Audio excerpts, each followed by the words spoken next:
So Leute, wir sind wieder in der Westside Extreme Wrestling Academy in Essen. Ja, an meiner Seite der Jan, der letztes Mal schon so gütig war, mich in das Wrestling einzuführen. Heute Session Nummer 2. Ja, ich habe mich mal bereit erklärt, das Aufwärmen zu übernehmen, ja, um ein bisschen quasi die Qual zurückzugeben. Aber ich glaube, so hart wird es nicht, der Junge ist fit.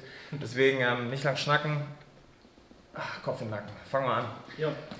Die erste Übung ist stationär. Wir wollen uns erstmal locker machen, viel Mobilität, weil wir müssen in der Lage sein, nachher gerade bei komplizierteren Bewegungen locker zu bleiben und uns nicht zu verletzen. Deswegen wir gehen erstmal runter auf alle Viere und machen große Hüftkreise mit den Beinen.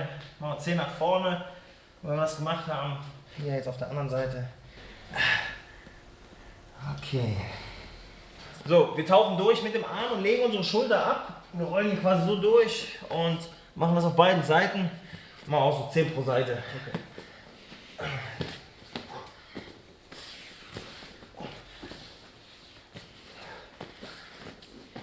Ich habe einen Trick, ich lasse immer 2 weg und tu so. Okay. Und mach dann immer hier. Okay. Komm hier, weitermachen. Ja, von dir kann man noch lernen. Ja. So, auf dem Bauch jetzt der Skorpion. Hier schön durchtauchen.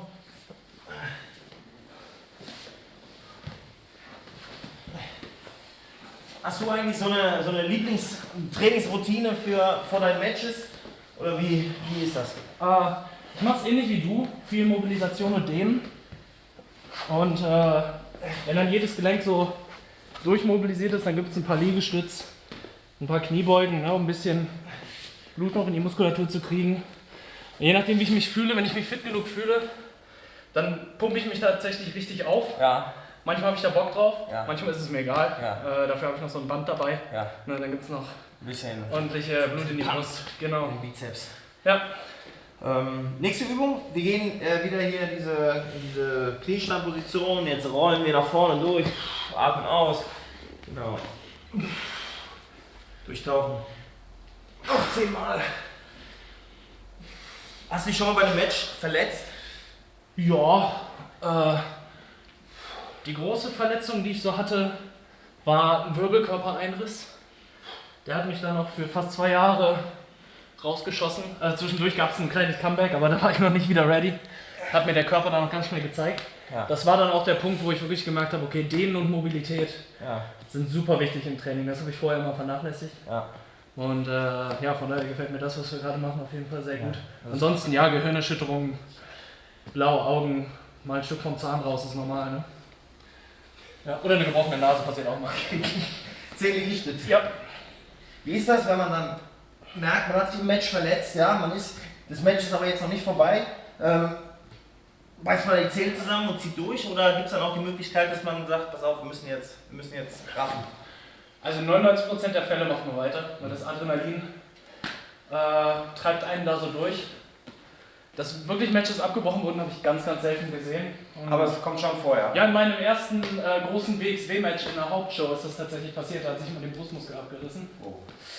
Da war dann vorbei. Ja. War ganz ungünstig, weil meine damalige Freundin, die war das erste Mal beim Wrestling, hat das dann gesehen und dann gab es direkt... Deswegen Ex-Freundin. Ja, genau, das ist der Grund. So, wir gehen hoch, wir nehmen die Arme zusammen und wir machen große Hüftkreise. Wenn wir runtergehen, atmen wir aus, wenn wir hochkommen, wieder ein.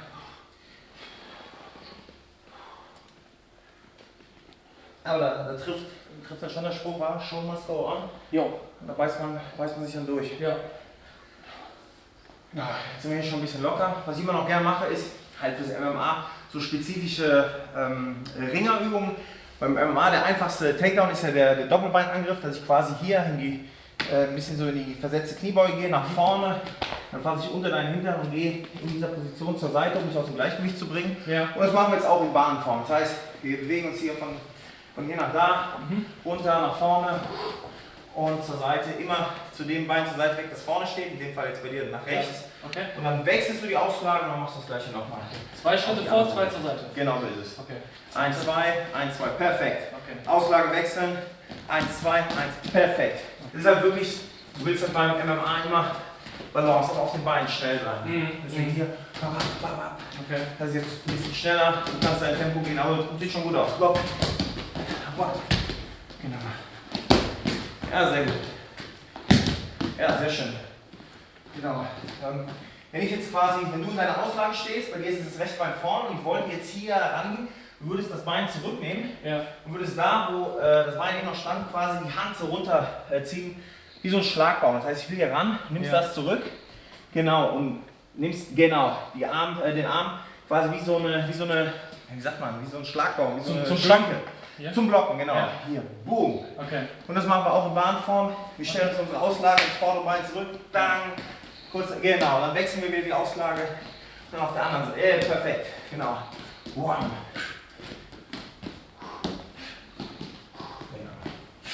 Ja, sehr gut. Und jetzt zum Schluss, die MMA-Leute kennen das, ist so typische Abwehrübungen gegen den Takedown. Und zwar, wenn ich jetzt quasi schon an dir dran wäre, dann würdest du einfach mit deinem ganzen Gewicht direkt auf meinen Nacken drauf gehen. Boom! Okay. Ja, mit der Hüfte direkt runter. Was wir machen wollen, wir gehen runter, direkt wieder hoch. Okay. Ja, kurzer. Also fast wie so ein Burpee, nur ohne Sprung am Ende. Ja. Okay. Genau. Cool. Ja, oder so.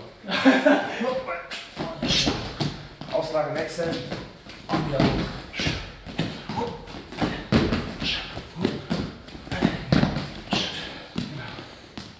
Also, ich merke schon.